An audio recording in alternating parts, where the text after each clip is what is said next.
기상청의 추수감사절 강풍 예보에 메이시스 퍼레이드 풍선 행사가 예정대로 진행될 수 있을지 우려되고 있습니다. 이민 서비스국이 이민 비이민 비자 신청의 속성 처리 서비스 수수료를 29일부터 인상합니다. 민주당이 이끄는 하원이 크리스마스 전까지 트럼프 대통령의 탄핵안 투표를 끝내기 위해 빠르게 움직이고 있는 것으로 나타났습니다. 트럼프 행정부의 초강경 반이민 정책으로 신규 이민자 수가 줄고 있는 것으로 나타났습니다. 한인 이민자 인구는 지난 2010년 이래 6만여 명이 감소했습니다. 연례 메디케어 등록 마감이 12월 7일 열흘여 앞으로 다가왔습니다. 이상은 이 시각 주요 뉴스입니다. 시청자 여러분 안녕하십니까? KBN 뉴스입니다.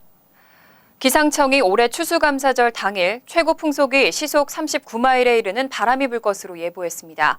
메이시스 추수감사절 퍼레이드 풍선 행사가 예정대로 진행될 수 있을지 국립기상청은 27일 밤 할렌 전선이 동부 지역을 통과하면서 추수감사절 당일인 28일 뉴욕 일대에는 바람이 많이 불고 쌀쌀할 것이라고 예보했습니다.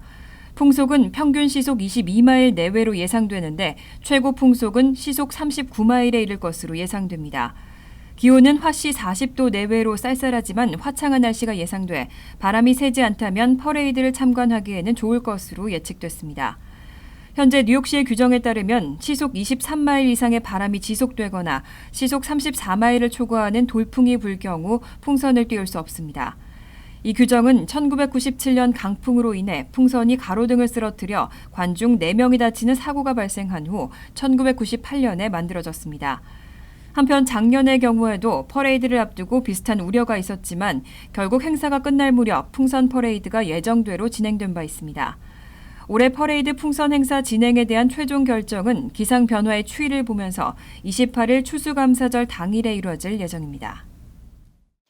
이민 서비스국이 이민 비이민 비자 신청의 속성 처리 서비스 수수료를 29일부터 인상합니다.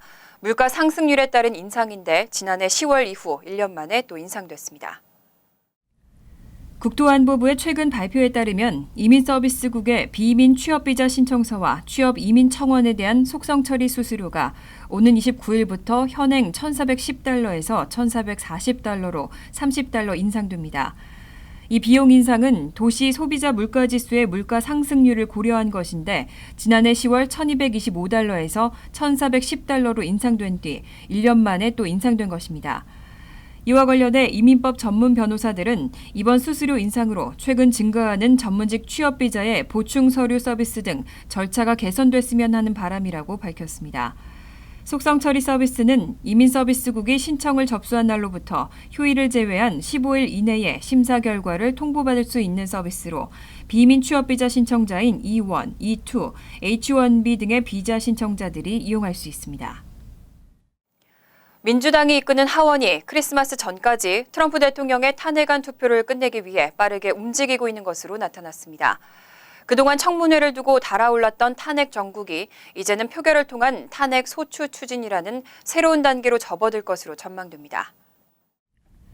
CNN은 하원 정보위원회가 이번 주와 다음 주에 2주간의 공청회 내용과 증언을 바탕으로 조사 결과 보고서를 작성할 전망이라고 보도했습니다. 정보위와 외교위, 정부감독개혁위 등 3개 상임위가 내놓을 보고서에서는 8주간의 조사에서 수집한 증거를 설명하고 향후 방향을 권고하는 내용이 담기게 됩니다. 조사를 주도한 하원 정보위가 보고서를 법사위로 보내면 법사위는 이를 토대로 탄핵 소추안 초안을 작성하고 자체적으로 공개 청문회를 열 수도 있습니다. 이후 다음 달 둘째 주쯤 탄핵 소추안 심사가 이뤄지고 크리스마스 전까지 하원 본회의에서 표결이 이뤄질 수 있을 것으로 예상되고 있습니다. 이와 관련해 애덤 시프 정보위원장은 의원들에게 서한을 보내 이번 주 추수감사절 휴일과 휴회가 끝나고 의원들이 복귀하는 다음 달 3일께 보고서를 법사위로 보내겠다고 밝혔습니다. AP와 로이터 통신 등에 따르면 그는 서한에서 이것은 국가 안보와 선거의 완전성을 위한 긴급한 문제라며 트럼프 대통령이 군사 원조를 조건으로 정치적 동기가 있는 조사를 우크라이나에 압박했고 내년 미 대선에 외국을 개입시켰다고 지적했습니다. 또 지금까지 모은 대통령의 잘못과 위법 행위에 대한 증거는 명확하고 논쟁의 여지가 없다고 밝혔습니다. 트럼프 행정부의 초강경 반이민 정책으로 신규 이민자 수가 줄어들고 있는 것으로 나타났습니다. 특히 한인 이민자 인구는 지난 2010년 이래 6만여 명이 감소했습니다. 이민연구센터가 연방 센서스국의 통계 자료를 인용해 지난 19일 발표한 이민자 인구 변화 추이 보고서에 따르면 2018 회계연도 현재 미 전국의 한인 이민자 인구는 103만 9,099명인 것으로 집계됐습니다. 지난 2010년에 110만 422명에 비해 6만 1,325명이 줄어든 것으로 8년 새 6%가 감소한 수치입니다. 지난 1990년 56만 8,397명으로 집계됐던 한인 이민자 인구는 2000년 86만 4,125명으로 급증했고 다시 2010년 110만 422명으로 늘어나는 등 증가세를 이어왔지만 장기간 한인 이민자 인구가 감소세를 나타낸 것은 이번이 처음입니다. 트럼프 행정부 출범 이후 신규 이민자가 눈에 띄게 감소하고 있는 추세도 나타났습니다. 인구 센서스국의 2018년 아메리칸 커뮤니티 서베이 결과에 따르면 2017년 한 해 미국에 입국한 신규 이민자는 145만 명으로 집계돼 2016년에 175만 명에 비해 30여만 명이 줄어들었습니다. 또 2018년 상반기에도 감소세가 이어져 같은 해 첫 6개월간 신규 이민은 88만 4천 명으로 전년 같은 기간 93만 명에 비해 비교적 큰 폭으로 감소했습니다. 이민연구센터는 보고서에서 9.11 사태 이후 지속된 신규 이민 증가세가 끝난 것으로 보인다고 밝혔습니다. 65세 이상 노인과 장애인들을 대상으로 한 연례 메디케어 등록이 진행되고 있는데요.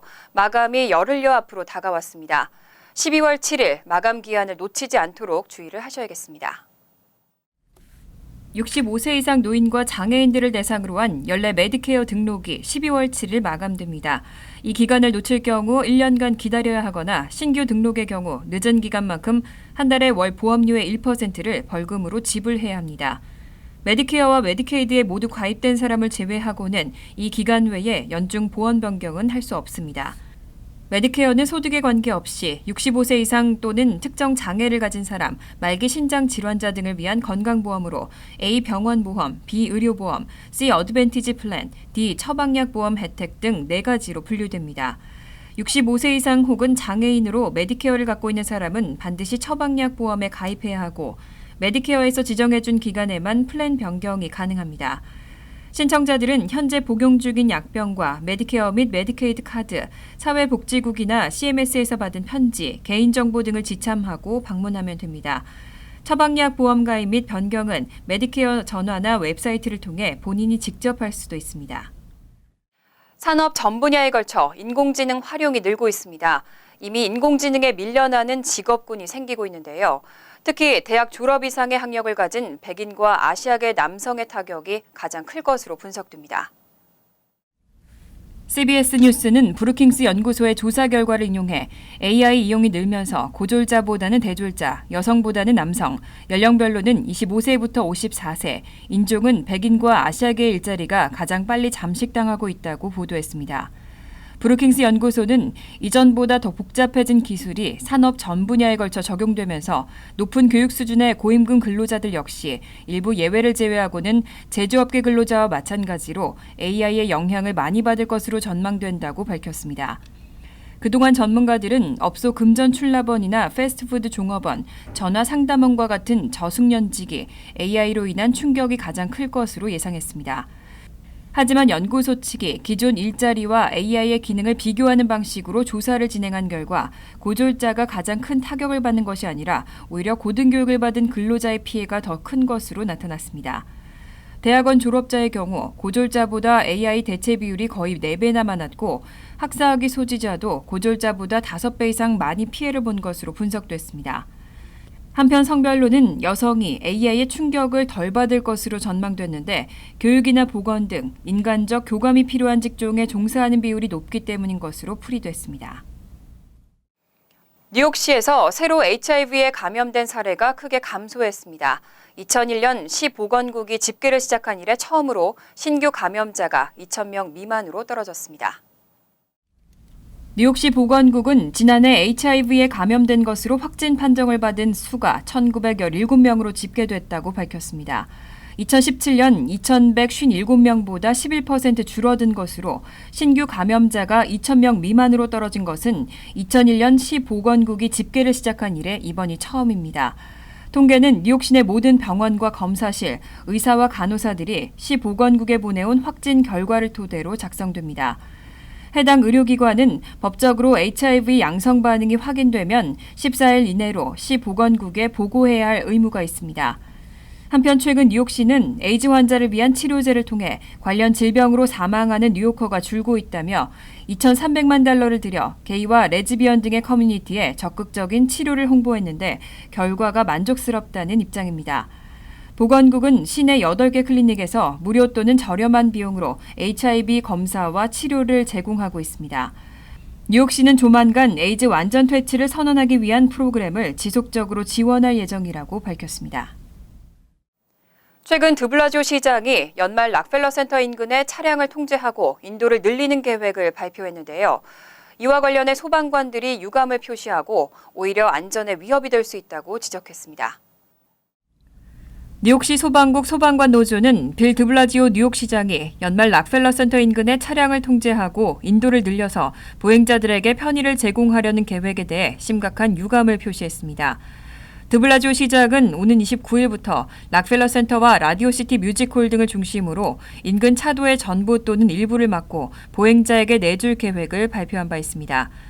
이와 관련해 FDNY 소방관 노조 측은 성명을 내고 만약 화재가 발생할 경우 소방관들이 출동해 화재를 진압하기 어려운 상황이 만들어진다면서 시장이 보행자의 안전을 위해 실시한 도로 차량 통제가 오히려 이들의 안전을 더 위협하게 될 수도 있을 것이라고 지적했습니다. 이에 대해 뉴욕시경과 뉴욕시 교통국은 통제구역을 24시간 감시할 것이며 만약 화재 등 비상사태가 일어나면 즉시 차량 통행을 막기 위해 설치했던 바리케이트를 이동시키고 소방차 진입과 소방대원의 활동을 원활하게 하겠다고 밝혔습니다. 뉴욕시는 오는 29일부터 내년 1월 1일까지 할러데이 시즌을 맞아 맨하탄 49가에서 50가와 5번가에서 6번가 사이 도로 구간에서 일반 차량 통행을 금지할 계획입니다. 뉴욕시 아시안 고등학교 졸업생들의 대학 진학률이 사상 최고를 기록했습니다. 80.5%를 기록하면서 전체 인종 가운데 가장 높았습니다. 뉴욕시 아시안 고등학생의 대학 진학률이 80%를 넘기면서 인종별 최고를 기록했습니다. 뉴욕시 교육청이 발표한 보고서에 따르면 지난해 뉴욕시 공립고등학교를 졸업한 아시안 학생의 80.5%가 2년제 또는 4년제 등 대학 진학에 성공해 전체 인종 중 가장 높았습니다. 아시안 학생에 이어 백인 학생의 대학 진학률은 73.4%, 흑인 55.9%, 히스패닉 54.1% 등의 순으로 조사됐습니다. 뉴욕시 공립고교 졸업생의 전체 대학 진학률은 61.8%입니다. 한편 뉴욕시 고등학생의 인종별 대학 진학률 격차는 2013년 이후 큰 폭으로 좁혀진 것으로 나타났습니다. 시 교육청에 따르면 2013년 당시 흑인과 히스패닉 학생의 대학 진학률은 각각 43.5%와 42.4%로 나타나 지난해 각각 12.4%, 11.7%포인트씩 증가했습니다. 반면 같은 기간 아시안과 백인 학생의 대학 진학률은 각각 72.4%와 백인 67.9%로 나타나 8.1%포인트, 5.5%포인트 증가하는 데 그치면서 인종별 대학 진학률 격차가 크게 줄어들었습니다.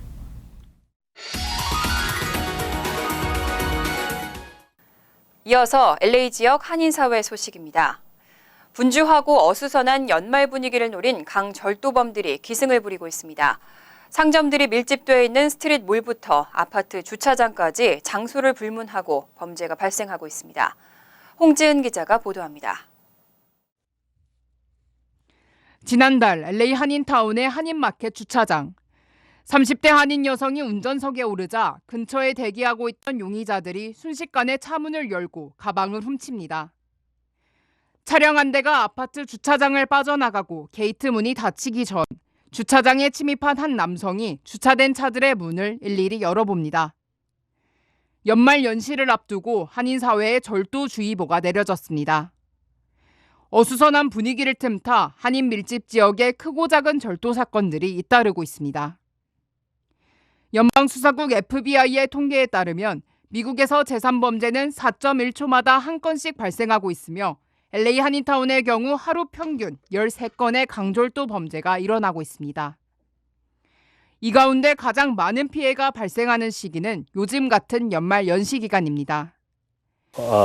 쇼핑 보는 사람들이 많다 보니까 이제 그 사람들이 그 범죄자들이 타겟하는 피해자 대상도 더 많기 때문에 아무래도 그게 자신들이 거기에 흡수돼서 이제 눈에 안 띄고 피해자 물색하는 데도 도움이 되고 그러니까 그런 것 같고요. 쇼핑하시는 분들이 차에서 이제 밖에서 보일 수 있는 차 안에다가 이제 물건들을 놔두시고 쇼핑을 하고 그러시는 분들이 많은데 그런 것 때문에도 아마 그 증가하는 데 그게 기여를 하지 않나 생각합니다. 이외에도 연말을 맞아 여행을 떠나는 주민들이 많아지면서 불 꺼진 집을 노리는 빈집털이와 택배나 우편 절도도 기승을 부리고 있습니다. 타 지역에 비해 인구 밀집도가 높고 쇼핑몰들이 몰려있는 한인타운은 LA 시내에서도 우범 지역으로 꼽히는 반면 신고율은 타 지역에 비해 현저히 낮습니다. 경찰 당국은 가장 많은 피해를 입고 있는 한인 커뮤니티의 치안 강화를 위해선 한인들의 적극적인 제보가 이루어져야 한다고 강조했습니다. 그런 범죄 사실들이 경찰한테 알려져야 어떤 시각에 어느 장소에서 어떤 방법으로 이런 범죄가 일어나는지 저희들이 그거를 분석하고 그거에 대응할 수 있거든요. 순찰을 강화하든 꼭 자신의 물건을 되찾는 목적뿐만이 아니라 경찰한테 신고를 하거나 범죄 제보를 하는 거는 전체 길게 내다볼 때 커뮤니티 전체한테는 이득이니까 그건 꼭 이렇게 신고를 하시는 게 바람직하다고 생각합니다. 연말 범죄 피해를 예방하기 위해선 항상 주변을 예의주시하고 차량 내 귀중품을 보이지 않는 곳에 보관하는 등 개인의 안전을 챙기는 습관이 중요합니다. MBC 뉴스 홍지은입니다. 유씨 얼바인에서 4명의 사상자를 낸 대형 교통사고의 피해자가 모두 한인 대학생인 것으로 확인됐습니다. 오렌지 카운티 검시소에 따르면 지난 22일 금요일 오전 1시 40분쯤 유씨 얼바인 인근에서 한 차량이 나무와 충돌해 화재가 발생해 3명이 숨졌으며 이들은 모두 한인 대학생으로 확인됐습니다. 얼바인 경찰은 토렌스에 거주하는 18세 전요섭 군과 21살 석기욱 군 그리고 한국에서 온 유학생 1명이 사망했고 강민규 군은 중상을 입고 병원으로 이송됐다고 전했습니다. 경찰은 사고 당시 이들이 과속으로 달리고 있었던 것으로 보인다며 정확한 사고 원인을 조사하고 있다고 밝혔습니다. 베델 한인교회에 따르면 학생 4명은 지난 21일 밤 모교 영어 예배를 마친 뒤 교회를 떠났다가 다음 날 새벽 다시 교회로 돌아오는 중에 사고를 당한 것으로 알려졌습니다. 간추린 소식입니다. 오늘 오전 9시께 워싱턴 DC 상공에 제한된 구역에 항공기 한 대가 진입하면서 백악관과 국회의사당이 일시적으로 폐쇄됐습니다. 폐쇄령은 약 20분 뒤에 해제됐습니다. 대통령 경호국은 비밀 경호국은 성명을 통해 수도권 내 제한 공역에 대해 잠재적 위반이 있었다며 백악관이 일시 폐쇄된 이유를 설명했습니다. 북미 항공우주 방어사령부는 폐쇄령이 해제된 직후 트위터를 통해 관계자들이 상황을 계속 주시하고 있다고 밝혔습니다. 샐러드의 주재료인 루메인 상추를 먹고 장출혈성 대장균인 이콜라이에 감염된 환자가 미 전역에서 40여 명에 달하는 것으로 나타났습니다. 연방보건당국은 캘리포니아주 살리나스산 로메인 상추가 이콜라이에 오염된 것으로 파악하고 소비자들에게 살리나스산 로메인 상추를 사지 말 것을 당부하는 경보 조치를 발표했습니다. 연방질병통제예방센터는 지난 9월 24일부터 이콜라이 감염 환자가 발생하기 시작해 환자 총 40여 명 가운데 28명은 증세가 심각하다고 밝혔습니다. 추수감사절 연휴를 앞두고 미 전역에서 대대적인 음주운전 단속이 전개될 예정입니다. 경찰 당국은 연휴가 시작되는 27일 오후부터 다음 달 1일 자정까지를 음주운전 전면 단속 기간으로 정하고 일반 국도와 고속도로에서의 음주 단속은 물론 무면허 운전과 운전 중 셀폰 통화, 차량 미등록, 버스 전용 차선 위반 등 각종 행위를 집중 단속할 것이라고 밝혔습니다. 경찰 당국은 파티 전 술을 마시지 않는 운전자를 미리 지정하고 그렇지 않을 경우 우버나 택시를 이용하라고 당부했습니다. 뉴저지 팰리세이즈 파크 타운 정부는 25일 열린 원래 회의에서 지난 10월 뉴욕 컨트리 클럽에서 개최한 제1회 난치병 어린이 돕기 기금 모금 골프 대회에 수익금 전액 $16,000를 타운 내 소아암 환자 2명에게 전달했습니다. 수혜자는 펠팍 린버그 초등학교에 재학 중인 타민족 알렉산더 트라크로즈 군과 엘리자베스 제티노 양으로 각각 $8,200씩이 전달됐습니다. 펠팍 타운 정부는 올해 처음 개최한 기금 모금 골프 대회를 연례화하고 어려운 이웃에 대한 지원 사업을 이어나가겠다고 밝혔습니다. 환율과 증권 소식입니다.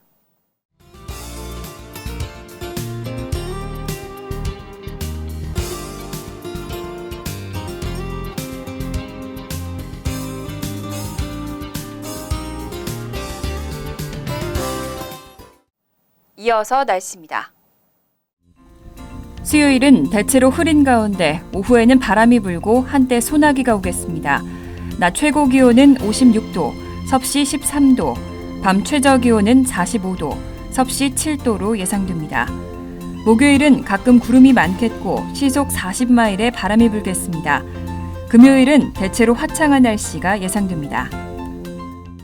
이상으로 KBN 뉴스를 마칩니다. KBN과 함께 즐거운 저녁 되시기 바랍니다.